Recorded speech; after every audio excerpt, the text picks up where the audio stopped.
Hello, here we are with a new wiki painting, and this time I want to talk. I will not do a tutorial on how to paint or a technique. I want to talk about how you face or how you prepare yourself or when you want to paint a new miniature. So I think one important thing that you have to dedicate time, and most of the time is not talked about, is that it's important that you do a good planning of how you want to paint your miniature before starting.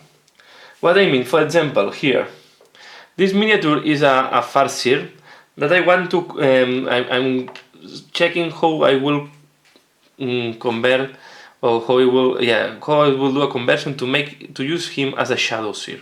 So one of the things is I want to match him with the scheme of my army. So I'm looking the different parts.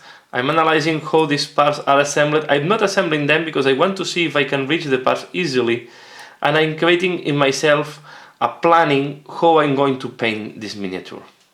Okay, this is one important thing when you're going to paint new miniatures, is to see how all the pieces interact, how all the different layers of the pieces, and you see it's not glued, and this way now it's being disassembled, but you can start analyzing what parts you have more access, what parts are covered.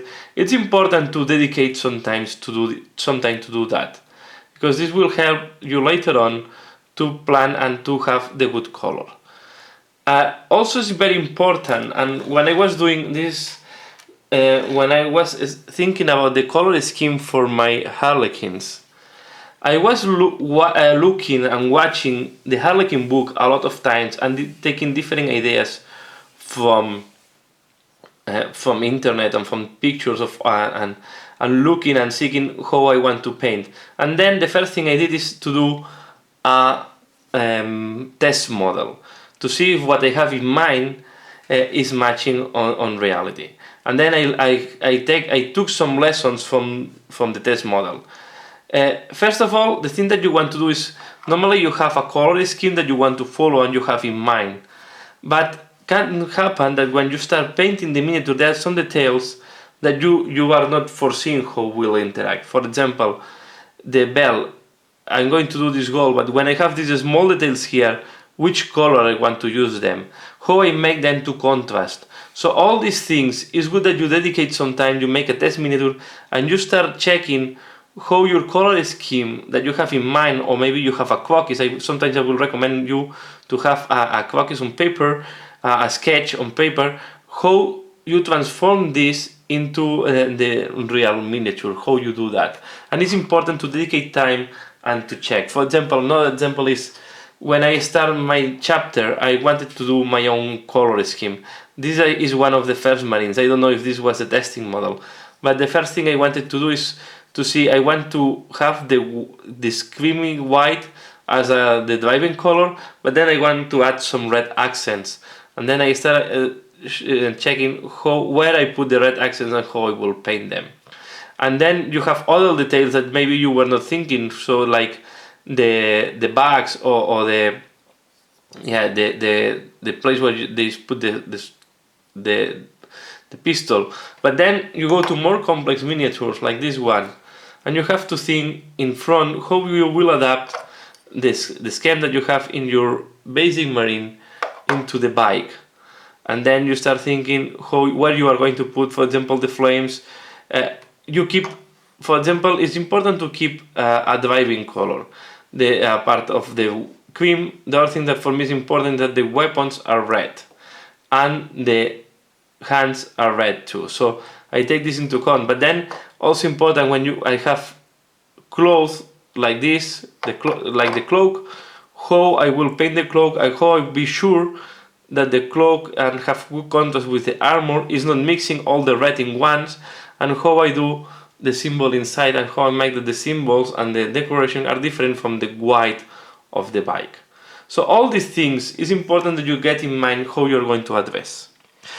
Other things that is important when you do when I did other lessons, when I did the test sample. For example, here you see I tried to do the harlequin pattern, it was too small. And then I realized that this is very difficult to do. It was too small, and then it's difficult to keep this on the miniature. So as you see, the last ones I did the pattern much bigger, and then I realized that it's much easier to keep the shape and to paint. So try to make to escalate correctly when you do this type of things.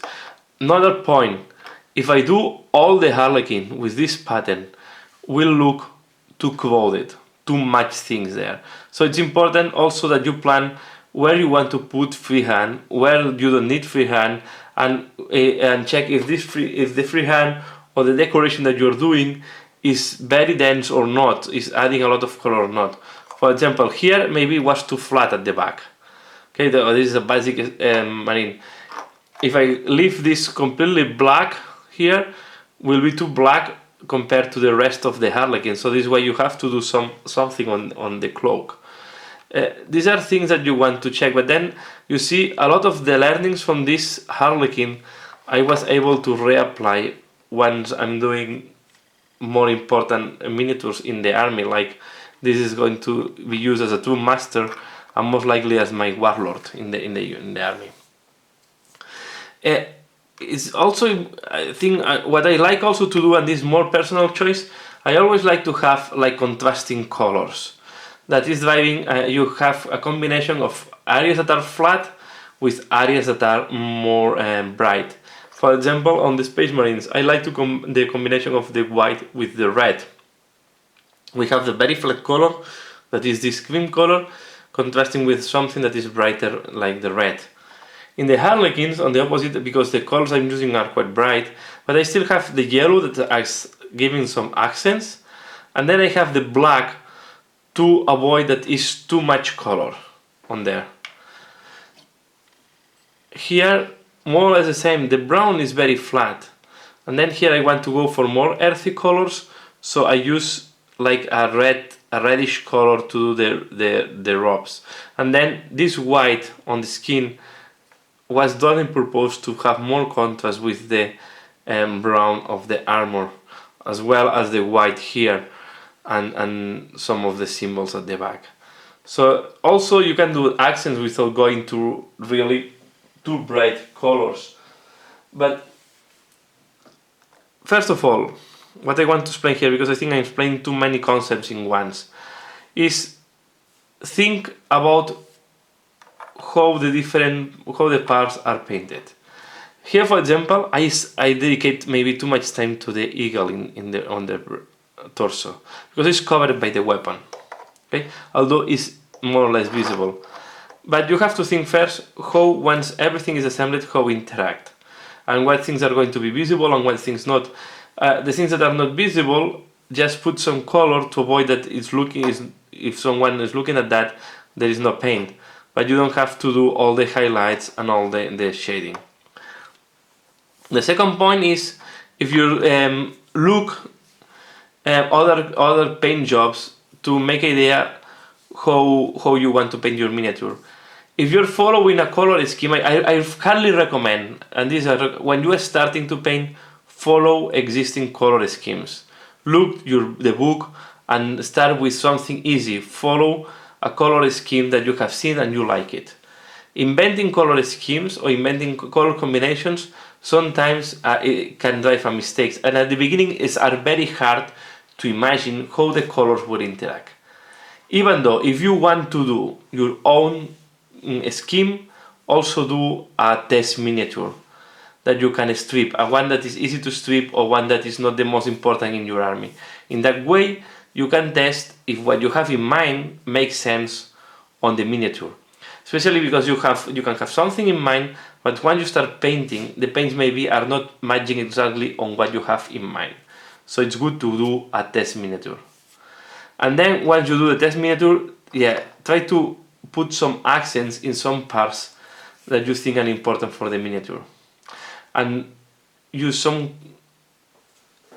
And the last point is limit your and I think this is highly recommended, limit the palette of colors you want to use in the army. Here I completely limit to almost three colors: red, black, and white. I add some more when I go to more complex miniatures.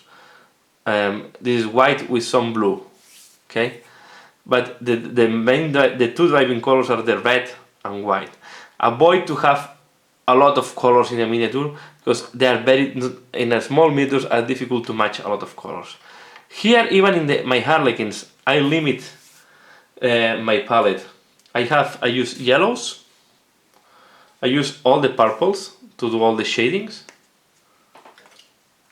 pinks, and turquoise type color. I don't use reds, I don't use greens, I don't use deep blue. These are all the colors that I try to use. For metallics, purplish metallic and gold, no more colors. All the gems the same color. In that way I create my own rules that I try to follow. The symbols black on top of yellow or yellow on top of black. These are the two ways to put the symbols, like that or like that. So this is always, I try to keep some rules. This drive uniformity. Even in the Harlequins you want to have some uniformity, and is helping and is making much easier the paint job.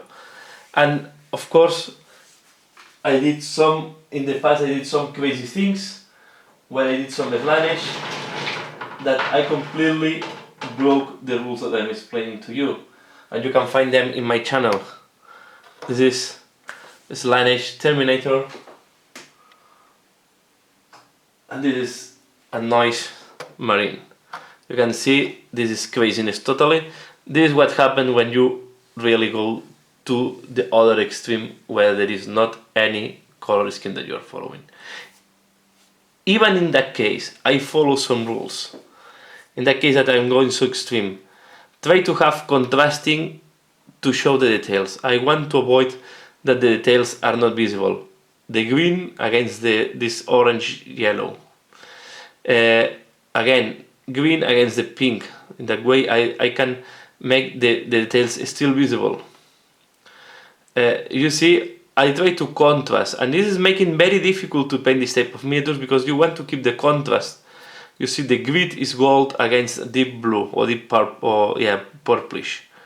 So I always try to do something to make it contrasting.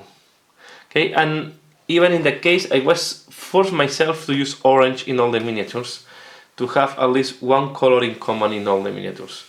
So yeah, these are what I want to talk to this week. I hope you find it interesting, and if you have questions on this topic, don't hesitate to make the question below.